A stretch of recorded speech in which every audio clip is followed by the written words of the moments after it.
মরহুম মাওলানা মতিউর রহমান নিজামী এবং মরহুম আব্দুল কাদের মোল্লা। আপনারা তাদের সম্পর্কে অনেক ভালো মন্দ অনেক কিছুই জেনে থাকবেন।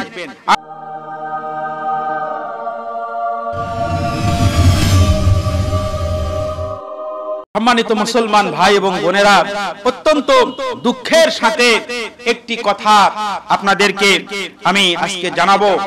কেউ মনে কোনো কষ্ট নেবেন না।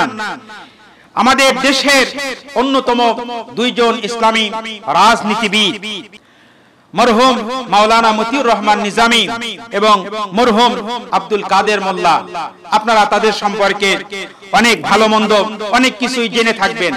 আমি তাদের সম্পর্কে একটি তথ্য আপনাদেরকে দিব। সেটি হলো, আমাদের দেশে যখন কোনো মানুষ মারা যায়, যখন কোনো মানুষকে আমরা কবরস্থ করি, দাফন করি, তখন আমরা লক্ষ্য করি যে কবরে রাখার পরে তার কবরের পাশে তার নাম, পিতার নাম, তার জন্ম তারিখ, তার মৃত্যুর তারিখ এইগুলো লেখা হয়, বা কত বছর বয়সে ওই লোকটি মৃত্যুবরণ করেছে এইগুলো লেখা হয়। কিন্তু বড়ই আফসোস করে বলতেছি, এই মুসলমানদের দেশে, মুসলমানদের মধ্যে এত দুঃখ কষ্ট, এত আবেগ অনুভূতি, এত আক্রোশ আগের সময়ে আমরা আর কখনো লক্ষ্য করিনি। মাওলানা মতিউর রহমান নিজামী এবং আব্দুল কাদের মোল্লা, তাদেরকে যখন ফাঁসি দেওয়া হলো, ফাঁসি দেওয়ার পরে যখন তাদের লাশটা পরিবারের কাছে যখন হস্তান্তর করা হলো, তাদেরকে যখন কবরস্থ করা হলো, দাফন করা হলো, অন্যান্য মানুষের ন্যায় তাদের কবরের পাশে তাদের নাম ফলক সেখানে স্থাপন করা হলো। শুধুমাত্র তাদের নামের পূর্বে শহীদ শব্দ থাকার কারণে শহীদ মাওলানা মতিউর রহমান নিজামী, শহীদ আব্দুল কাদের মোল্লা, এই এতটুকু শব্দ থাকার কারণে, শহীদ শব্দ থাকার কারণে তাদের নাম ফলকগুলো আমরা লক্ষ্য করেছি। বেশ কিছুদিন আগে তাদের নাম ফলকগুলো ভাঙা হয়েছে। তার মানে হলো, মানুষের সঙ্গে যে হিংসা, বিদ্বেষ, শত্রুতা আর মানুষের মনের যে আক্রোশ, একটা মানুষ যখন দুনিয়া থেকে বিদায় নিয়ে যখন অন্ধকারময় কবরের বাসিন্দা হয়ে গেছে, কবরে যাবার পরেও তার সঙ্গে শত্রুতা কোনো অংশে কমেনি। মুসলমান ভাইয়েরা, এই জন্য এই অবস্থায় আমরা আল্লাহ রাব্বুল আলামিনের কাছে ধৈর্য আর সাহায্য প্রার্থনা করা ছাড়া আমাদের আজকে আর কোনো উপায় আমরা খুঁজে পাই না। সবাই বলেন ঠিক কিনা? প্রিয় ভাইয়েরা, এই অবস্থা চলছে। এখন তো মানুষের সঙ্গে ঝগড়া, ফাসাদ, মারামারি, কলহ, দ্বন্দ্ব এগুলো করার সময় নয়। যখন কোনো মানুষের উপরে বিপদ আসে, মুসিবত আসে, তখন ওই ব্যক্তিকে কি করতে হবে আল্লাহ রাব্বুল আলামিন পবিত্র আল কোরআনুল কারীমের মধ্যে আল্লাহ রাব্বুল আলামিন তার বান্দা বান্দীদেরকে শিখিয়ে দিয়েছেন। সবাই বলুন সুবহানাল্লাহ। আল্লাহ রাব্বুল আলামিন বলেন, ইয়া আইয়ুহাল্লাযীনা আমানু, يا أيها الذين آمنوا استعينوا بالصبر والصلاة। আল্লাহ রাব্বুল আলামিন ঈমানদারদেরকে লক্ষ্য করে বলেন, ইয়া আইয়ুহাল্লাযীনা আমানু ইসতাঈনু বিসসবরি ওয়াসসালাত। হে ঈমানদারগণ, হে বিশ্বাসীগণ, তোমরা ধৈর্য এবং সালাতের মাধ্যমে আল্লাহ রাব্বুল আলামিনের কাছে তোমরা সাহায্য প্রার্থনা করো। ইন্নাল্লাহা মা'আস সাবিরিন, নিঃসন্দেহে আল্লাহ রাব্বুল আলামিন ধৈর্যশীলদের সাথে আছেন। এই দেশে কত মানুষ মারা গেছে, এমনকি আমরা যদি লক্ষ্য করি তাহলে দেখতে পাবো অনেক জায়গায় হিন্দু মানুষের নামের প্রথমেও শহীদ শব্দ লেখা আছে। বলুন ঠিক কিনা? বলুন ঠিক কিনা? প্রিয় ভাইরা, অনেক হিন্দু মানুষের নামের আগে শহীদ শব্দ যোগ করে বিভিন্ন জায়গায় নাম লেখা আছে, আপনারা খোঁজ নিয়ে দেখবেন।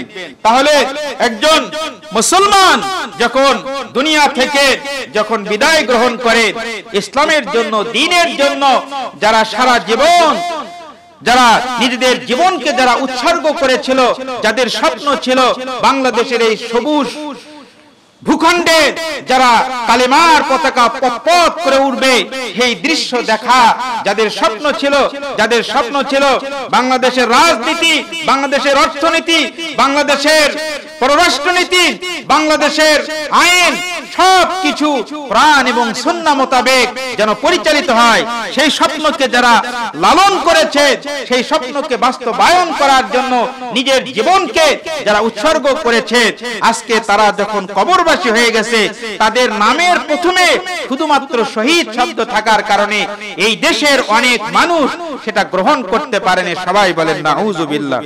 আল্লাহ রাব্বুল আলামিনের কাছে শহীদ কারা? বান্দারা যদি কাউকে শহীদ হিসেবে গ্রহণ নাও করে, অথবা বান্দারা যদি কাউকে শহীদ হিসেবে গ্রহণ করে, তাহলে আল্লাহ রাব্বুল আলামিনের কাছে কোনো কিছুই যায় আসে না।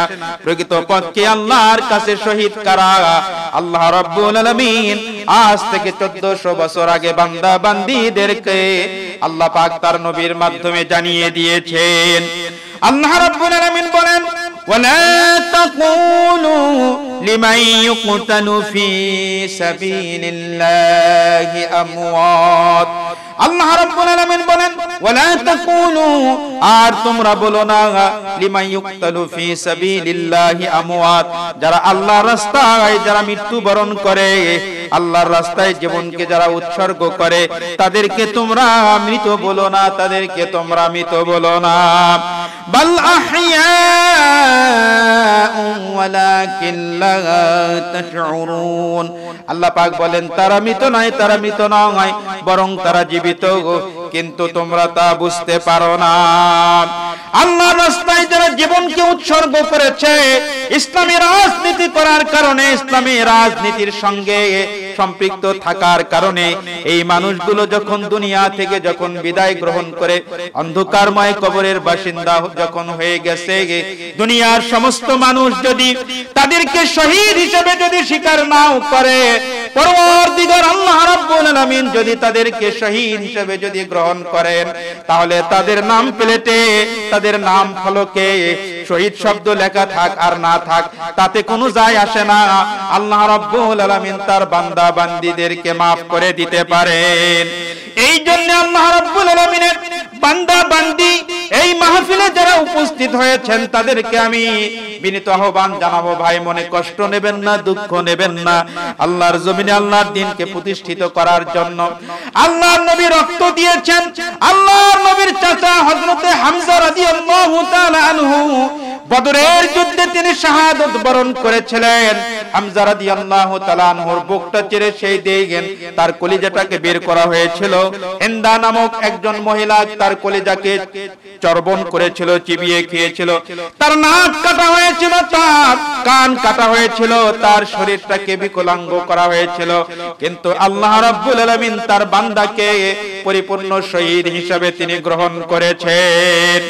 একই ভাবে কিয়ামত পর্যন্ত আল্লাহ রাব্বুল আলামিনের যে সমস্ত বান্দা বান্দি আল্লাহর দ্বীনকে বিজয়ী করার জন্য, আল্লাহর জমিনে আল্লাহর দ্বীনকে প্রতিষ্ঠিত করার জন্য যারা জীবন বাজি রেখে যারা কাজ করবে আল্লাহর সন্তুষ্টি অর্জন করার জন্য, তাদের উপরে জুলুম আসবে, তাদের উপরে নির্যাতন আসবে, তাদেরকে জেল জুলুমের শিকার হতে হবে।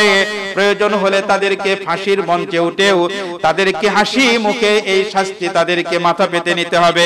কিন্তু আল্লাহ রাব্বুল আলামিন যদি এই সমস্ত বান্দা বান্দির উপরে যদি সন্তুষ্ট হয়ে যান, তাহলে দুনিয়ার মানুষেরা তাদেরকে শহীদ হিসেবে গ্রহণ করুক আর না করুক তাতে কোনো যায় আসে না।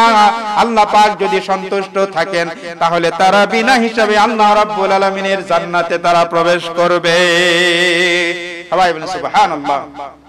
প্রিয় ভাইরা, আমরা এই সমস্ত বিষয় নিয়ে কারো সঙ্গে তর্ক বিতর্ক ঝগড়া ফাসাদ আমরা করতে চাই না। আমরা তাদের জন্য যারা ইসলামী আন্দোলন করতে গিয়ে যারা জীবন দিয়েছে, আজকে অন্ধকারময় কবরের যারা বাসিন্দা হয়ে গেছে, তাদের জন্য আল্লাহ রাব্বুল আলামিনের কাছে চোখের পানি ফেলে আমরা দোয়া করব, আল্লাহ রাব্বুল আলামিন তোমার এই সমস্ত বান্দা বান্দির জীবনের সমস্ত ভুল ত্রুটিগুলো গুনাহগুলো তুমি maaf করে দাও। আল্লাহ পাক তোমার এই বান্দা বান্দি যতদিন দুনিয়ায় ছিল মাওলা, তোমার জমিনে তোমার দ্বীনকে প্রতিষ্ঠিত করার জন্য তারা কত না কষ্ট করেছে, কত না জুলুমের শিকার হয়েছে। আল্লাহ তারা তোমাকে সন্তুষ্ট করার জন্য নিজের জীবনকে উৎসর্গ করে দিয়েছে। পরওয়ারদিগার, তাদের এই আমলগুলোকে তুমি কবুল করে নাও, তাদেরকে শাহাদাতের পূর্ণ মর্যাদা দান করো, তাদেরকে শহীদ হিসেবে তুমি কবুল করে নাও। সকলেই বলেন আল্লাহুম্মা আমিন।